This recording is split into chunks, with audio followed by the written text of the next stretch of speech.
1h putain de 35 pour voir Van Damme 10 minutes. Bah c'est Karate Tiger, quelle 10 minutes, tu te rends pas compte. Ok, ça fait partie de sa filmo, tu m'as fait voir ce film, mais je suis... T'as pas l'air bien. Bah non, j'ai ça, pas l'air, mais c'était naze, cette espèce de petit de mini Bruce Lee blanc là qui fait que tournoyer pendant tout le film. Moi je voulais voir Jean-Claude. Tu veux dire que t'as pas accroché à l'histoire d'un jeune gamin qui va s'entraîner pour se dépasser et devenir le meilleur en art martial? Ok, c'est vrai que ça me rappelle quelqu'un. Est-ce que ça te rappellerait pas Jean-Claude par hasard? Un petit peu, j'avoue. Mais moi je veux voir Jean-Claude Van Damme, je veux plus que 10 minutes. Tu veux voir des films de Jean-Claude Van Damme? Eh ben on va en voir des films de Jean-Claude. Allez. Vous êtes là pour le comité, je suis sûre. Le comité? C'est quoi le comité? Soyez les bienvenus, guerriers du monde entier. Jean-Claude Van Damme, c'est lui, karatéka, culturiste, boxeur, adepte du full contact. Il est devenu plus fort que Schwarzenegger, Chuck Norris ou Sylvester Stallone. J'ai commencé le karaté et la culture physique à l'âge de 11 ans. Vers l'âge de 20 ans, j'ai décidé de partir aux USA pour réussir dans le cinéma américain. C'était un rêve d'enfance. Je suis prêt. Bon, enfin, Karate Tiger, c'est quand même l'histoire d'un gamin qui voit son père se faire victimiser sous ses yeux par Jean-Claude Van Damme, qui joue un russe et qui décide de s'entraîner et qui rêve que, en gros, Bruce Lee l'entraîne de nuit dans une maison abandonnée. C'est glauque de ouf en fait. Ouais, c'est un peu glauque, ouais. Quand tu résumes comme ça, c'est hyper glauque. Bah en fait, ça ferait un très bon pitch de Conjuring, je trouve. Grave. Le fantôme de Bruce Lee. Mais c'est surtout que son père, Son père, il veut plus. il abandonne le karaté, il change de ville pour fuir les mafieux et il ouvre un bar. Donc limite, il est pas alcoolique, tu le vois pas, mais c'est hyper glauque en fait. Et après, il refuse que son fils s'entraîne dans le garage. Donc du coup, son fils va dans la maison abandonnée là dont tu parlais. C'est ultra glauque. Il aurait pu lui arriver n'importe quoi à ce jeune. La drogue. La drogue, bah ouais, ou pire. Enfin. Oui, bon après, c'est une belle histoire d'émancipation. Hé, je connais une maison abandonnée, pas loin d'ici, t'as qu'à t'y installer. Ouais, ok, mais en fait, en gros, l'histoire, elle vient avec Van Damme, en fait. C'est-à-dire, quand il est là, il y a l'histoire des mafieux. Quand il est pas là, c'est une pauvre histoire de tu te bats avec tes voisins et ton voisin raciste qui en veut à ton pote noir. Et ensuite, quand à la fin, il y a Van Damme, il y a les mafieux. Bah pas vraiment, puisque les mafieux tu les vois aussi à un moment dans le film, parce que il y a celui qui est super connu là de la télé de machin et tout, qui lui-même se voit en gros convoqué à un truc. Enfin bon. Enfin moi j'ai l'impression qu'il y a deux films en un. Tu sais, c'est un peu comme les nanars où ils ont pris des bouts de films différents pour en faire un seul là. J'ai l'impression que c'est ça et que Van Damme il était dans un nanar et qu'ils ont recousu les bouts quoi. Le problème c'est que Van Damme a tellement boomé après que c'est difficile de faire comme si c'était un méchant lambda, mais en vrai ça serait un méchant lambda.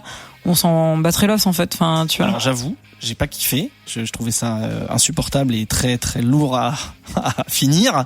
Mais à la fin, la baston, il fait des moves assez cool et je me dis que c'est comme ça qu'il s'est fait remarquer parce que. Ah non mais ça c'est sûr. Voilà. Mais je veux dire, en tout cas scénaristiquement dans le film, si c'était pas Van Damme qui joue le rôle d'Ivan le russe, ça serait pas. Enfin, ça serait un nanar, mais ça serait pas. Ah oui, il serait passé inaperçu, c'est clair. Oui. Et ce que je dis, c'est que ça se tient en fait scénaristiquement. C'est juste que vu que t'accordes beaucoup d'importance à Jean-Claude Van Damme. Bah, c'est ça qui te donne l'impression que les mafieux ils sont là quand il est là, parce que rien n'existe quand Jean-Claude n'est pas là pour toi. Non mais t'es d'accord qu'il y a tout le côté on est des mafieux, on veut choper des mecs de dojo parce qu'ils sont forts pour rejoindre notre organisation. Ça c'est au début et à la fin, et entre les deux c'est juste on a emménagé dans un nouveau quartier et du coup mon fils il veut faire des arts martiaux mais il s'embrouille avec son voisin. À la fin c'est même pas on veut vous recruter, à la fin c'est on va vous niquer la gueule. Enfin c'est on va pas vous niquer la gueule parce que vous pensez qu'on n'est pas très bon, mais en fait botte secrète, Jean-Claude Van Damme est là. Voilà. Enfin, il est russe. Ivan Krasinski est là. Ivan Krasinski. Avec son costard blanc et son accent. Toi meilleur. On peut considérer ça comme un accent raciste, hein, tout à fait. Parce que il est digne d'un des meilleurs James Bond de la VF de GoldenEye. Mais et puis il est vénère pour rien à la fin, tu sais pas pourquoi. En fait, on sait même pas qui c'est Van Damme dans ce truc-là, c'est juste un sbire. Mais tu voudrais dire que le personnage n'est pas assez bien construit? Ouais, mais du coup, pourquoi un Russe serait à la solde d'un mafieux italo-américain, tu vois? C'est le signe d'une Amérique qui s'ouvre. Peut-être. Bien pour Van Damme parce que je pense que ça lui a donné un peu de reconnaissance. Ouvert des portes. Aux USA pour être une movie star. Mais voilà, je ne le reverrai plus jamais, je pense. Ou alors je regarderai juste la séquence de fin par nostalgie sur YouTube, mais non. Et pas la séquence de début. Si, j'aime bien parce qu'en plus, et c'est un truc qu'il y aura pas trop, je trouve, dans ces films d'après, il fait un peu d'aïkido limite, tu vois, il fait une espèce de clé, une torsion au père avant de lui défoncer le genou là. Elle est super violente, hein. Elle est super violente. Oh non, c'est au fils, du coup, il le fait au gamin.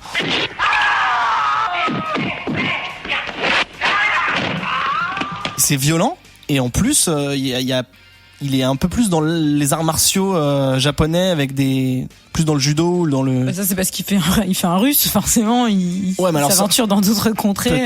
Peut-être, mais en tout cas voilà, le film pour moi fait 10 minutes. Est-ce que ça vaut son pesant de cacahuètes? Ça vaut pas son pesant de Jean-Claude. Il y a 10 minutes qui sont bien, mais l'heure 25 supplémentaire c'est non pour moi. Jason Stewart voulait devenir un champion, mais il était trop gentil et se laissait toujours faire sans rien dire. Mais non, je te parle, Jason. Mais Jason a un rêve. Un jour, je serai à la place de ce type-là. Et il fait tout pour le réaliser, mais il a besoin d'un peu d'entraînement. Et de beaucoup de conseils. Votre entraînement va commencer. Un jour, il a rencontré la personne qui allait lui permettre de réaliser son rêve. Ce qui est important, c'est la tête. Toute votre puissance vient de là. Tout a été très vite alors. Jason s'est entraîné sans relâche. Il marchait sur les traces du champion. Bravo! Le grand jour était arrivé pour Jason. Il voulait prouver que le champion, c'était lui. Ce qui est ouf quand même avec l'histoire de Karate Tiger, même si lui pour le coup il joue le méchant et pas le rôle principal, c'est qu'on voit un jeune premier qui décide, qui se fait un peu maraver la gueule, du coup par le mec qui a un peu victimisé son père. Et à un moment il va dans un espèce de nouveau dojo où il va se faire maîtriser que par des gens plus vieux que lui. Et ce qui est assez fou, c'est que en fait Jean-Claude Van Damme, ce qu'on sait pas vraiment, c'est que la première fois qu'il a fait des arts martiaux, on l'a fait se battre contre des gens qui étaient beaucoup plus vieux que lui. Du coup, il a complètement abandonné. C'était vraiment trop dur, de se battre, contre des adultes en même temps qu'il fait ça. Il a complètement lâché l'affaire niveau arts martiaux. Et finalement, c'est Claude Goss, son mentor, son prof de karaté, qui l'a un peu pris sous son aile, du coup un peu comme le père du héros, dans ce film. Et ce qui est assez drôle, c'est que des années plus tard, il l'a fait se battre. Il a mis ses élèves du cours entre guillemets où il y avait tout le monde en ligne, et il les a fait se battre 1-1 contre Jean-Claude Van Damme. Et en gros, c'était lui qui déclarait le KO, c'était l'entraîneur qui déclarait le KO. Et il y a un mec qui a commencé à râler en disant mais non, le KO, nanana. Et en fait, Jean-Claude Van Damme l'a défoncé. Boum. Donc en vrai. À force de travail dans les arts martiaux, tu peux finalement défoncer un gars assez facilement, je pense. Morale de l'histoire, je pense que c'est pas mal, quoi. Fais attention à toi. Oui, alors du coup, sur Karate Tiger, il y a eu quand même un petit souci concernant les coups portés par Jean-Claude Van Damme dans les scènes. Est-ce que t'en as entendu parler ou... Je sais qu'il a des fois du mal à se retenir. Encore récemment, il a mis un coup à un mec, un combattant UFC. Donc je crois qu'il a du mal un peu à... Disons qu'il porte les coups, quoi. Je pense, on peut le dire. Ah oui, en tout cas, il y a des gens de l'équipe qui sont allés, un peu répandre cette nouvelle. Que quand on avait Jean-Claude Van Damme sur un tournage, c'était pas évident. Il a la passion, écoute. C'est vrai, il est passionné, Jean-Claude. Il se laisse emporter. Après, quand t'as mis, je crois qu'il a un record de 18 KO en kickboxing. Ouais, mais je crois surtout qu'il a mis KO l'autre comédien de Karate Tiger. C'est aussi pour ça que c'était pas hyper. C'était qui? Le méchant à la fin? Le jeune, du coup. Il est assez mérité, alors, du coup. C'est bien fait pour sa gueule. Je l'aime pas. J'aime pas ce petit jeune. Non, mais c'est le gentil, enfin. Voilà. Mais c'est un enfant. Je suis pour le méchant. Tu peux pas battre Van Damme alors que tu t'es entraîné avec le fantôme de Bruce Lee pendant 10 minutes. Oui, parce que voilà, bref. C'est le pitch du film. No Retreat, No Surrender is a martial arts masterpiece. Never before has unarmed combat been displayed as powerfully as in this pugilistic ring of death. Mais j'aime la suite de sa carrière. C'est le début de Jean-Claude à Hollywood. Et j'aime le début. Et est-ce que tu sais ce qui se passe après pour Jean-Claude?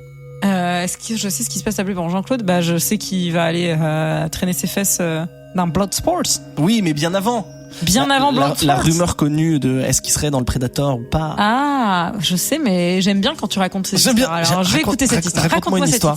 Mais non, mais parce qu'en fait, je fais genre je sais, mais en fait, pour moi, c'était une rumeur jusqu'à maintenant. C'est est-ce que Jean-Claude était dans le Predator et tout. Je m'étais pas vraiment renseigné. D'ailleurs, c'est une des premières conversations qu'on a eues. Exactement. Et je t'ai dit, mais oui, voici une photo. Exactement. Pour te prouver. Et en fait, c'est marrant parce que je pensais que c'était juste, il a été embauché pour Predator et en fait, ça l'a pas fait et ils sont passés à un autre gars et point final et c'est tout. Predator. The hunt begins Friday, June 12th at theaters everywhere. Mais en fait, c'est beaucoup plus rigolo que ça. Déjà parce que même encore aujourd'hui, il y a toujours un genre de mystère sur le comment du pourquoi il a pas fait partie du projet. Donc ça, je trouve ça assez fantastique. Moi, j'ai entendu une rumeur comme quoi il faisait du kickboxing et on voulait pas que Predator fasse du kickboxing. Exactement. Ça, c'est la rumeur la plus récente où en fait t'as un mec qui fait partie de l'équipe. de l'équipe technique et visuelle du film qui a dit ouais en fait j'ai assisté à une entrevue entre Joel Silver le producteur et Van Damme où il lui dit mais non mais arrête tu peux pas faire du kickboxing le Predator n'est pas un kickboxer. Le Predator ne vient pas de cette planète. Exactement, ne vient pas de la planète. Il n'a jamais pris de cours de kickboxing. Et apparemment Van Damme alors toujours c'est au conditionnel aurait dit ouais mais moi je le vois comme ça Predator donc pour moi, moi je pense que c'est une vision qui est tout aussi intéressante que celle qu'on a eue de Predator. Ouais, enfin bon, s'il faisait du kickboxing, il aurait défoncé Schwarzy quand même, je pense. Tu penses bonne question. Bonne question. Invisible plus Mawashi tournoyant, je pense que même Schwarzy avec toutes ses mitraillettes ne fait pas dans la jungle en plus. Mais à l'aide debout. À l'aide debout ou couché. Non, parce qu'il y avait aussi la rumeur qui disait que quand il était dans le costume, en fait, lui, quand il a été engagé, trop serré. Ou en tout cas, il était beaucoup trop imposant. En fait, lui, quand il était engagé, il était jeune et tout, il était beau, et il voulait faire il voulait faire du kickboxing. Ça, c'est, je pense que dans toutes les rumeurs, ce sera toujours Sinon, Jean-Claude, il était comment quand il était jeune? Il voulait faire du kickboxing. Il voulait faire du kickboxing. Et en fait, c'est pas qu'on lui a menti, c'est que lui, je pense qu'il imaginait un costume un peu, tu vois, genre un collant un peu dégueulasse et un peu de maquillage, et parce que c'était censé être un alien dans le script de départ. Enfin, c'est toujours le cas, mais genre, c'était pas plus compliqué que ça. Et en fait, il s'est avéré que le costume était un gros costume un peu en néoprène ou genre en mousse rouge, dégueulasse. On aurait dit un homard géant. Si justement on parlait des photos, c'est exactement ça. Et en fait, déjà, il était pas content parce qu'il était pas libre de ses mouvements. Donc même s'il était censé faire du kickboxing, il pouvait pas kickboxer. Et surtout, apparemment, enfin, ça c'est un peu triste parce que j'adore Jean-Claude, mais apparemment ils sont un peu foutus de sa gueule sur le tournage. Ça non, ça on refuse. Hein. On refuse. Non. Parce que ils ont dit mais en fait Jean-Claude, on t'a pas dit ça, c'est le costume, il est rouge parce qu'en fait il va y avoir des effets spéciaux dessus. Ouais. Et en fait on t'a pas dit mais pendant la moitié du film le Predator il est invisible. Ça se trouve personne lui avait envoyé le scénar en plus. Enfin tu vois genre il devait être tellement content d'avoir un rôle. Je suis sûr c'est un putain d'assistant qui a oublié de lui envoyer le scénar. Moi je savais pas qu'il était invisible. Tout le monde se fout de sa gueule alors qu'en fait c'est la faute du stagiaire quoi. Enfin connard de stagiaire. Non seulement il peut pas faire de kickboxing, il a un costume moche qui ne se verra pas.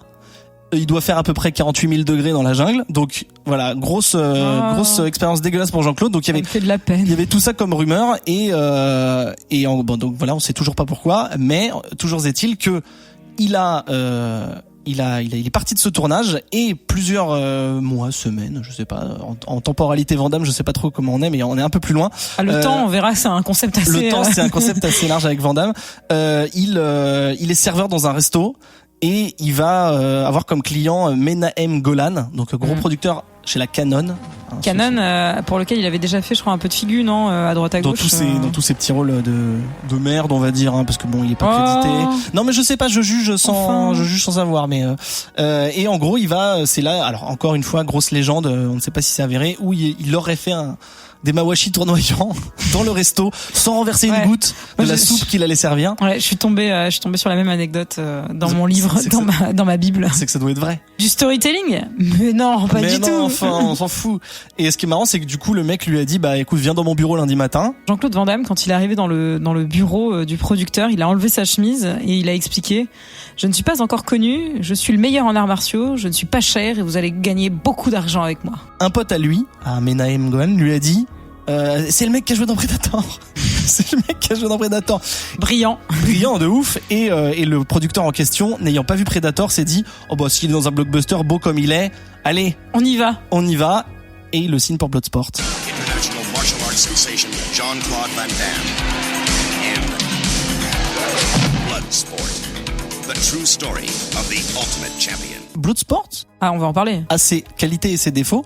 Brillant. Cinématographiquement parlant, je trouve que c'est pas dégueu. Ah mais non, mais moi j'adore, hein. Je suis convaincu. Oui, non, mais parce qu'on est quand même entre le culte et le nanar. On est d'accord que comment ça, le curseur. Bloodsport serait un nanar? Ah non, mais moi j'adore Bloodsport. Pour moi, c'est le meilleur Van Damme de tous les temps. Ouais. Et un des meilleurs films de tous les temps aussi. Mais c'est vraiment trop bien. Mais il y a plein de gens qui le considèrent comme un nanar et qui d'ailleurs il est sur Nanarland et plein de gens te diront que c'est une purge, alors que pas du tout. C'est pour ça que je dis qu'il a un statut un peu le cul entre deux chaises, comme un grand écart de Jean-Claude. On peut aussi se faire tuer au comité. Ouais, si on se bat comme une truffe. Bah effectivement, il y a des scènes qui peuvent prêter un peu à confusion entre le chef-d'œuvre et le nanar. Je comprends très bien qu'on puisse se méprendre. J'adore Bloodsport pour le coup, mais ça reste quand même un scénario assez basique. C'est l'histoire d'un militaire qui décide d'aller se battre en secret dans une super compétition qui s'appelle le Kumité. Kumité, c'est nous. Kumité, voilà. Et, au fin fond d'Hong Kong, dans les méandres des rues sombres et dangereuses. Ici, on est à Hong Kong. Mais bientôt, on va passer une frontière invisible et entrer dans les bas-fonds de la Chine. je plaisante pas. C'est le scénario de Tekken ou Street Fighter, quoi. Oui, aussi. Non, mais bien sûr, je suis d'accord avec toi, dans le sens, effectivement, ils ont rien inventé, quoi. Mais ça va bien à Jean-Claude, et je trouve que c'est un rôle. Et d'ailleurs, je crois que le rôle de Johnny Cage de Mortal Kombat est inspiré de Frank Dux et de Van Damme dans ce film, il me semble. Et non Franck Dubosc, attention. Et non Franck Dubosc. Et toi, t'es Frank Dox. Non, c'est Dux. En fait, ce qui est marrant avec Bloodsport, c'est quand tu apprends, en fouillant un peu, faut pas se le cacher, que le scénar est basé sur la vraie fausse vie de Frank Dux. En fait, il y a plein de gens qui disent qu'il a bullshité au max. Même lui, il avoue qu'il a bullshité, et des gens qui ont bullshité pour lui ont avoué que c'est c'était. Vraiment, arrête-moi si tu peux, quoi. Bah c'est ça en fait. C'est genre, on a dit un mensonge. On fout le contact, quoi. Oh.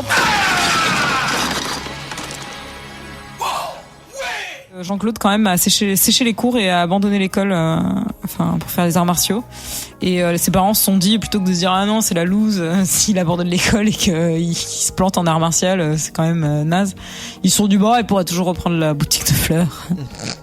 Alors ça c'est pas un bon conseil, faut pas dire non, alors les enfants, si vous nous écoutez, n'abandonnez pas l'école pour faire des arts martiaux, continuez l'école, faites des arts martiaux en parallèle, passez votre bac. Ça suffit, Shingo. Va faire tes noirs. Tout ce qu'on a dit là pour l'instant sur Jean-Claude, c'est très intéressant. C'est très intéressant déjà, c'est très super. D'ailleurs, on va le garder pour nous. C'est vraiment. Mais je trouve que c'est coup de chance sur coup de culot, sur coup de moule, frites du coup.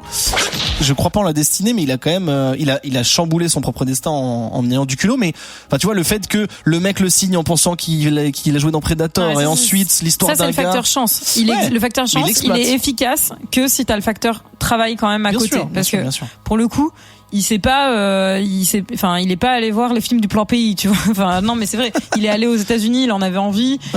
Il y a des anecdotes où il faisait plein de festivals, dont un festival je crois de Milan, où il rentrait par les sorties de secours pour aller démarcher, parce qu'il avait pas d'accred, etc., pour aller démarcher des prods, des réals. Enfin c'est vraiment le mec qui illustre l'expression si tu fermes la porte il rentre par la fenêtre. Enfin c'est non, mais c'est un tendu de ouf qui a décidé qu'il allait y arriver, et qui va jusqu'au bout en fait de ses envies, et en vrai c'est celui qui se donne la chance d'y arriver qui y arrive le mieux, toujours. Et ça c'est du Jean-Claude. Et ça on peut pas l'enlever à Jean-Claude, hein. Ça. Dans le monde du cinéma, aussi bien en France qu'aux USA, personne ne vient vous chercher.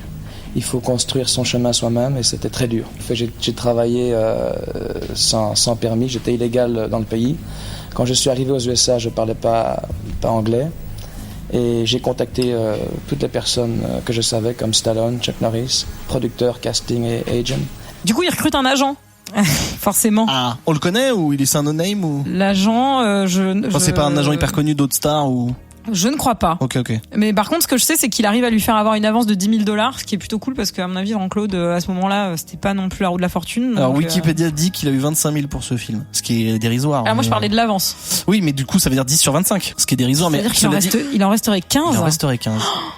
Newt Arnold, alors c'est le réalisateur, son nom me fait beaucoup rigoler, ça me fait penser aussi aux Animaux Fantastiques. En fait, il a pas fait grand chose d'autre, et je crois qu'il est mort assez jeune, mais il a quand même été assistant réel sur Le Parrain 2 et 12 hommes en colère. Clairement, il arrive pas nulle part. Voilà.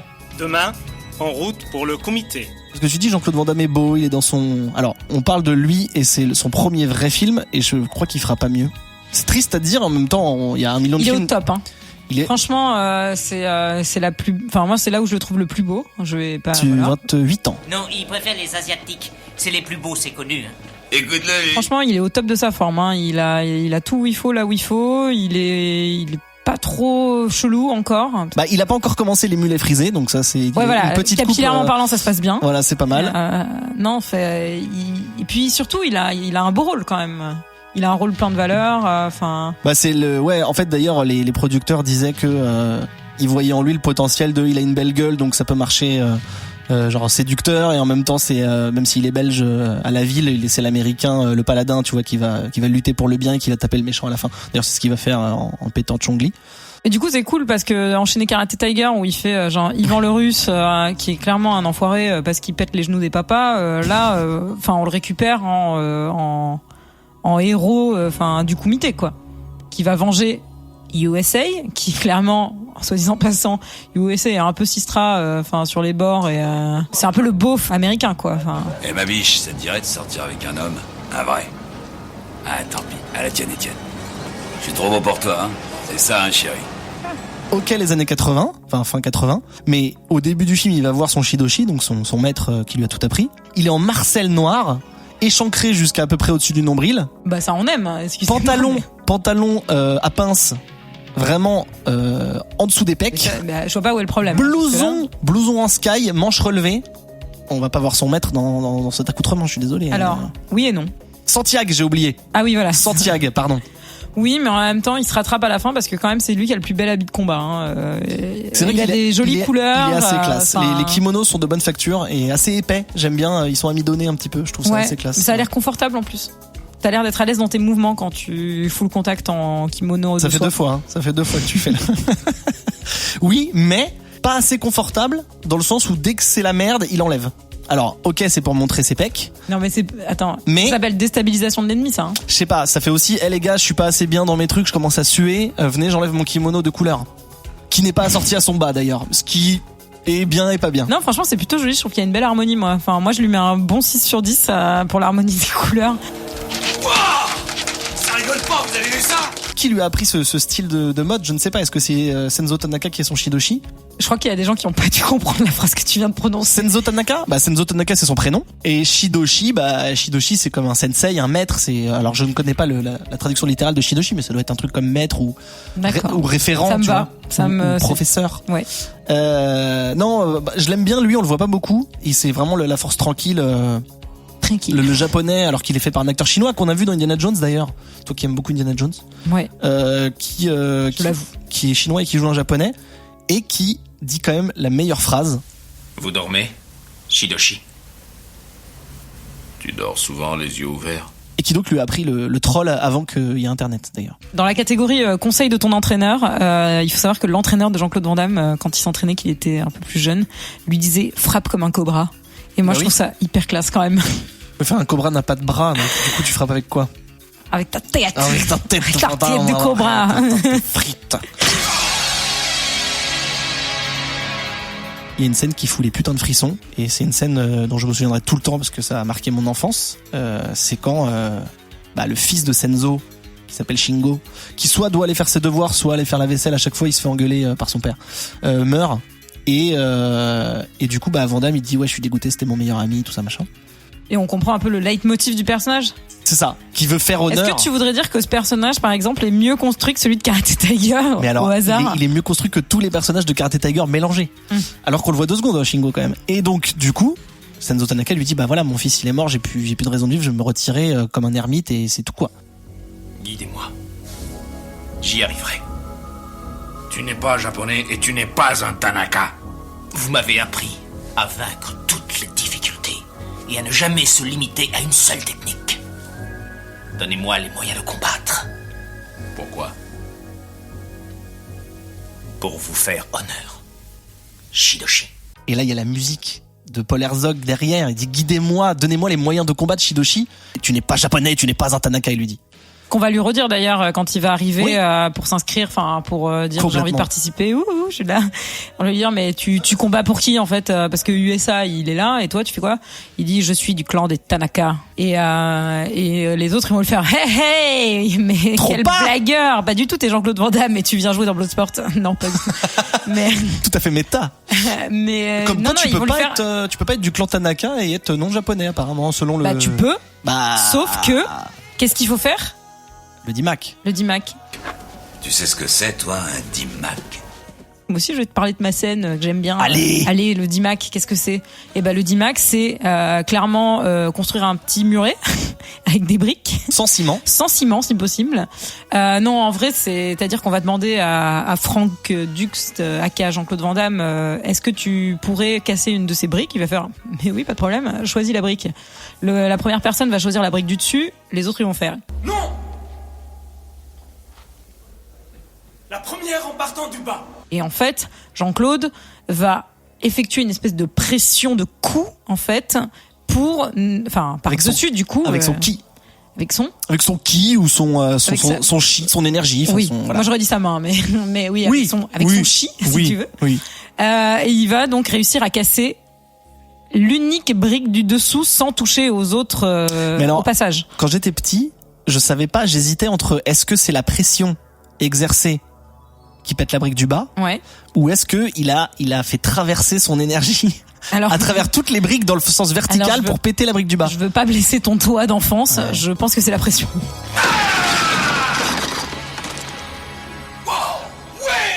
Bien joué. Mais une brique ne rend jamais les coups. Par contre, j'ai pas de secret de tournage de comment a été réalisé. Est-ce que c'est un pétard? Est-ce que c'est à quel moment? Parce que évidemment, il l'a pas vraiment fait, même si c'est Van Damme. Je pense pas que ce soit possible. Je pense qu'il l'a fait, moi. Oh. Je vais rester là-dessus. Non. Si c'est Jean-Claude, on l'invitera pour lui poser la question directement. J'espère. Jean-Claude, si tu nous écoutes. On va faire un petit calepin au fur et à mesure de ces émissions. On va noter les questions qu'on aimerait poser à Jean-Claude. C'est vrai. Et celle-là en fait partie. D'accord. Ça vous va? Ça va très bien. C'est là aussi qu'on voit pour la première fois le mal incarné, Bolo Yeung, aka Chong-li, aka celui qui a inventé la bolognaise. Voilà, on l'aura fait au moins une fois. Voilà, bolognaise. Aka Chong-li, le méchant du film et un des meilleurs méchants des films de Van Damme quand même. L'énorme méchant quoi, le mal incarné quand même. C'est toi le prochain. Il a pas des talents de taré d'acteur, mais juste au niveau facial, il fait des expressions qui font vraiment flipper quoi. Et pendant tout le film, il a des regards, on a l'impression qu'il va te tuer juste avec le regard. Est-ce que tu voudrais dire qu'il est bien casté? Je pense qu'il est bien casté, sans même parler de la taille de ses pectoraux qui font à peu près 2 torses humains. Oui. Et comparé à la taille de ses tétons qui font 2 punaises sur ses... je t'avoue que j'ai vraiment pas fait gaffe aux tétons tellement la surface pectorale me choquait. Surtout qu'il arrête pas de les faire, en fait, il arrête pas de faire bouger ses pecs pendant tout le long, donc je pense qu'il faudrait un petit fight entre lui et Terry Crews qui lui aussi arrive à bouger ses pecs. Oui, moi je suis plus team Terry Crews, mais... surtout que Bolo Yeung, il a 80 ans maintenant, donc... On y est, Franck. C'est le moment d'entrer dans l'histoire. Il y a un truc que j'aime bien dans Bloodsport, c'est complètement con, ça n'a rien à voir avec Van Damme et tout ça. C'est les panneaux qui annoncent les combattants. Non mais c'est normal, il est super stylé ce panneau. Il est méga stylé. En plus il remplace, tu vois, genre c'est pas un vieux panneau électronique. Non, ça, il met des planches de bois les et planches de bois à chaque fois avec les différents noms et tout, c'est super stylé. T'aimerais pas trop que chez toi il y ait ça, que genre tu dois bouffer, hop, ça met, ou il y a un truc qui est cuit, ou tu te lèves le matin. C'est-à-dire que vu que je décide ce que je veux manger à peu près 3 minutes avant de le faire, je pense que ça serait un peu compliqué. Mais non, mais là c'est quelque chose qui te suggérerait ce que tu dois manger. Tant qu'il s'agit de pas choisir ce que je veux manger, je suis d'accord, parce que genre c'est vraiment une des questions qui occupe mon quotidien. Qu'est-ce que vous attendez de moi? C'est pas le DIMAC mon préféré. J'ai parlé du DIMAC parce que c'était important de parler du DIMAC pour dire pourquoi Jean-Michel Tanaka peut combattre chez les Tanaka. Jean-Michel, tu n'es pas français du Nord et tu n'es pas un Tanaka. Non, moi je crois que ma scène c'est vraiment la scène de la difficulté quoi. Enfin, c'est la scène où il se prend cette espèce de cachet d'aspégique mis en miettes dans les yeux parce que son adversaire en fait a une espèce de feinte parce qu'il voit qu'il va perdre. La tricherie, ça s'appelle. Ça s'appelle la tricherie. Absolument. Il va lui balancer donc ces petites particules qui vont l'aveugler et du coup on va avoir un petit montage alterné avec les flashbacks où il s'est entraîné avec Tanaka, où Tanaka lui a mis un bandeau sur les yeux et où il avait réussi à sentir sa présence et à parer les coups alors qu'il ne voyait rien. Tout en servant le thé. Et du coup, qu'est-ce qu'on a? Climax du film, on va revivre exactement la même chose, sauf qu'il va combattre Bolo Yeung, aka Chong-li. Bolo. Il va lui mettre la misère. Il va le défoncer, quoi. À l'aveuglette. Je sais que c'est un gif qui a été souvent repris sur internet parce que il a l'air un peu perdu, ce pauvre Jean-Claude, parce qu'il voit rien et il a les mains devant ses yeux. Et... Il voit rien alors qu'il combat un Coréen. Absolument. Je trouve que cette scène, elle est hyper touchante en fait, même s'il a l'air un peu d'un neuneu. Pas du tout. Moi, je trouve que il se débrouille très très bien. Mais au-delà de toute la baston, la musique et tout, etc., qu'il y a dans cette scène, moi, il y a ce qui me surprenait quand j'étais gamin et même encore maintenant, c'est que pendant, on va dire, les 3/4 du film, il est toujours hyper calme, hyper posé. Tu vois, c'est vraiment la force tranquille, comme on dit. Il a été entraîné par Senzo, etc. Il est sage. Il est sage et il sait ce qu'il vaut, etc. Machin, même quand il est provoqué et tout. Mais là, il gueule quand il se rend compte qu'il est aveugle, il y a un peu de sang sur ses mains là. Et en fait tu dis il va péter un câble, tu sens que la puissance en fait j'ai trouvé que c'était troublant de le voir s'énerver comme ça alors que bon évidemment tu sais qu'il va gagner juste après, mais je sais pas, ça m'a pris au corps avec cette super musique. Je trouve que la musique est dingue. Elle est complètement... j'ai l'impression d'être complètement en immersion quand je l'écoute. Je l'écoute très souvent d'ailleurs en travaillant. Mais j'ai vraiment l'impression que je vais me battre contre le monde entier. Et je trouve que c'est une BO de très grande qualité. Dont j'ai le vinyle, j'en suis très contente. Introuvable, on te déteste pour cette possession. Non, trouvable, mais trouvable moyennant finance. Mais en tout cas, excellente BO de quelqu'un qu'on va retrouver dans d'autres BO, hein, d'ailleurs. Mais pas assez, malheureusement. Mais pas assez, effectivement.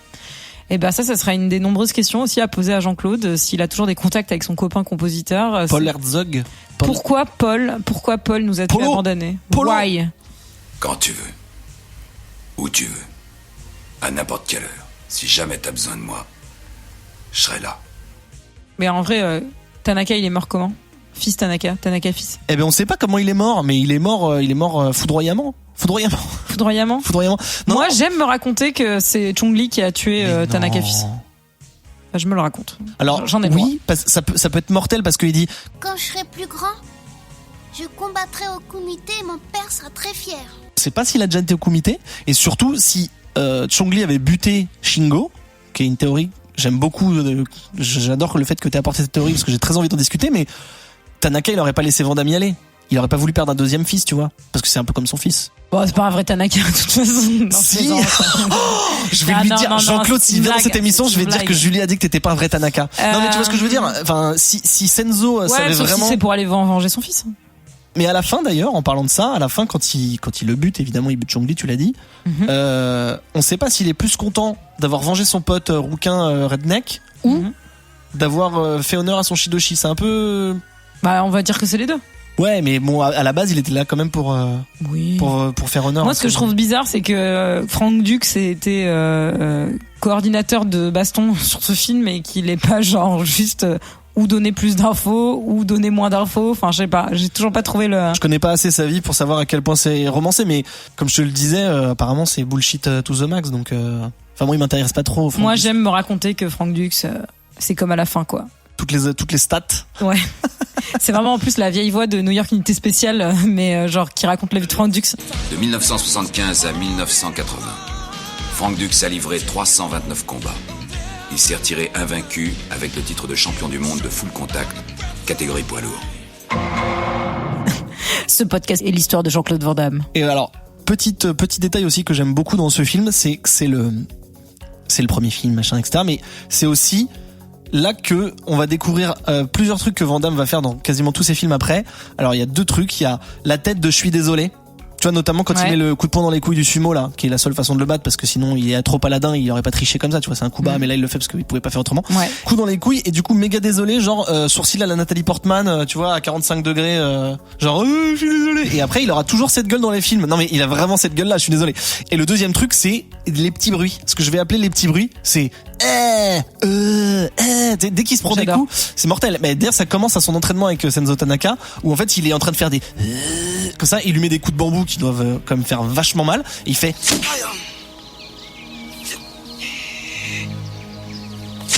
et voilà, et tous ces petits coups là, tous ces petits gémissements, ça va l'accompagner le long de sa carrière. Mais il me semble que ces petits gémissements on les a beaucoup dans les films de Bruce Lee et ouais, mais Bruce Lee c'était plus un peu animal, c'est genre tu vois, là c'est plus c'est comme des expirations. Chacun sa version, hein. Complètement. Ah non mais c'est pas du tout un défaut.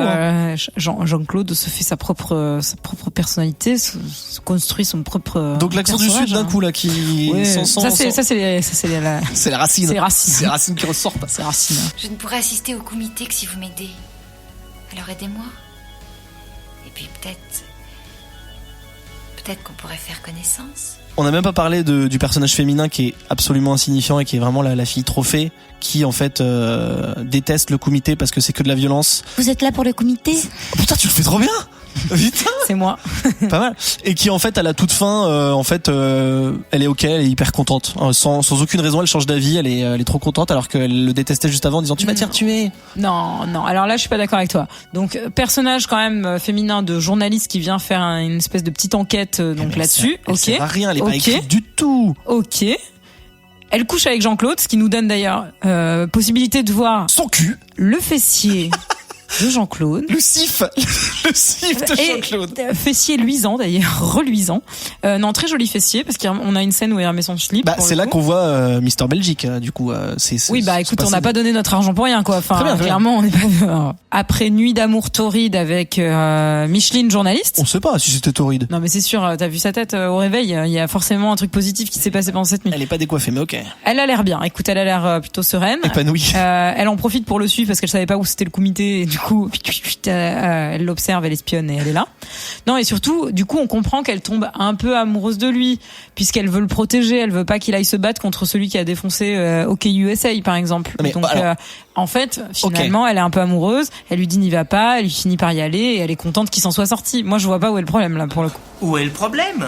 Ok, très bien. Si tu veux, elle est un petit peu écrite, même si je trouve mais d'ailleurs, je dis ça. J'ai pas dit qu'elle a été écrite. Okay. J'ai dit que ça se tenait. Je trouve ça très dommage, hein, mais je trouve que le perso apporte rien vraiment, et ce qui vraiment me choque, c'est que elle fait le parallèle en disant tu veux Senzo Tanaka soit fier de toi, moi c'est pareil, mon père il était journaliste, je veux machin, donc très bien. Mais pour elle, c'est pas clairement un peu moins dangereux. Voilà, mais justement, pour elle, c'est pas du tout pareil, et elle en veut à Jean-Claude en lui disant, mais non, mais tu vas te faire tuer, c'est ça, continue, de toute façon, vous êtes que des brutes. Soit. Mais est-ce qu'elle a tort? Non, mais. Est-ce qu'elle a tort? Au point d'aller balancer chez les CAF. Comité. Bah, pour le protéger, enfin. Super. Bref, elle y va. S'il est en prison, il peut pas se battre. S'il peut pas se battre, il peut pas mourir. Ouais, mais s'il peut pas se battre, il peut pas faire honneur à Shidoshi. Et Shingo est mort pour rien. Voilà. Donc, elle va chez les flics. Les flics se ramènent pour l'arrêter avec les deux sbires de l'armée, la Forest Whitaker et son pote. Et du coup, après, c'est, bah non, finalement, ok, vu qu'il voit que Van Damme ne peut pas être convaincu et qu'il veut vraiment aller au comité, les sbires de l'armée disent, ok, très bien, vas-y, on va devoir combattre. Donc, ils vont voir parce qu'ils ont rien d'autre à foutre, donc ils vont assister. Et la meuf, y va aussi. Et là, elle est super contente, elle l'applaudit et tout. À quel moment elle est fière. Non, mais à aucun moment, il y a une raison qui lui fait changer de posture. Et ça m'énerve. Bon, alors. Je l'ai dit, elle est pas écrite, donc je vais pas me plaindre de pas que ce soit pas logique, mais voilà, je trouve ça dommage que le love interest, comme on dit en américain, ne soit pas un peu plus intéressant que ça. Eh bien, c'est ton avis, tu en as le droit. Mais elle applaudit quand c'est le 7, 8, 9, 10 et 11e GEF de Jean-Claude. 11 GEF. 11 GEF en tout. Alors j'ai compté les Mawashi retournés et le GEF en l'air quand Chong-Li fait une galipette en dessous. Pas que les GEF grand écart faciaux statiques, tu vois, entre les chaises et tout ça. Tout est mélangé. Très bien. Donc 11 GEF pour son premier film. Pas mal. Moi je trouve que Bloodsport c'est un film à haut potentiel de capture d'écran pour fond d'écran. Enfin moi je sais que j'ai beaucoup de captures d'écran sur mon ordinateur où c'est Jean-Claude entre deux chaises, Jean-Claude regarde la vue de Hong Kong, genre en GEF toujours. Du coup, Bloodsport, c'est vraiment le film qui fait exploser Jean-Claude, pas littéralement, heureusement. Et c'est tellement un film qui va très très bien fonctionner aux États-Unis et d'ailleurs dans le monde entier. Il est sorti directement en vidéo. Et en fait, il y a eu un tel succès que les fans ont demandé une sortie en salle. Et il est sorti au cinéma. Il a été numéro 1 en France et en Malaisie. Là où il y a des malaises. Parfaitement, c'est ça. Comme exactement tout de suite. Comme tout de suite. Voilà. Et du coup, c'est ça qui l'a propulsé un peu, genre, en numéro 1 des films d'action, quoi. Oui, donc par contre, gros succès, mais pour JC, c'est nomination Razzie Award de la pire nouvelle star. En 1989, horrible. Moi, je ne veux pas le savoir. Ça n'existe pas. C'est comme Indiana Jones 4, ça n'existe pas dans ma vie, en fait. Face aux réalités, il a été nommé. Il a perdu. Alors, petite consolation, il a perdu. Est-ce que tu sais face à qui? Ben non, je sais pas, dis-moi. Alors, face à Ronald McDonald, le clown de McDo, dans son propre rôle dans le film Mac and Me. Ah, le petit truc avec l'alien, là? Ouais, l'espèce de E.T. De sous-catégorie. Eh ben, je suis très contente que ce film ait été là pour sauver Jean-Claude du descendeur. Sauver Jean-Claude. Moi, c'est mon Tanaka, moi, Jean-Claude. Tanaka, je voulais faire honneur. Par contre, effectivement, comme tu dis, succès, et c'est là que la Canon, dont on parle depuis tout à l'heure, super boîte de prod, lui a proposé un deal de 3 films. Alors, les titres sont super. Il y a Delta Force 2, American Ninja 3. Delta Force, j'ai vu ça. J'ai vu le 2. Le 2. Très bonne BO. American Ninja 3 et Cyborg. Ah. Qui donc va être celui que Jean-Claude choisira. Cyborg. Qui sera celui que Jean-Claude choisira. Film de science-fiction. Le prochain film, le nom est Cyborg. Et il sortira sur les écrans pour Noël en Europe. De même qu'aux USA. J'ai hâte de le voir.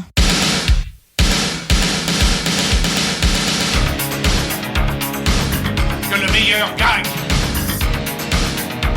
Tu veux voir des films de Jean-Claude Van Damme? Eh ben on va en voir des films de Jean-Claude. Alors vous voulez être un véritable acteur? C'est ça. Regarde Van Damme. Hop. Rappelez-nous votre nom. Jean-Claude Van Damme. On s'en souviendra.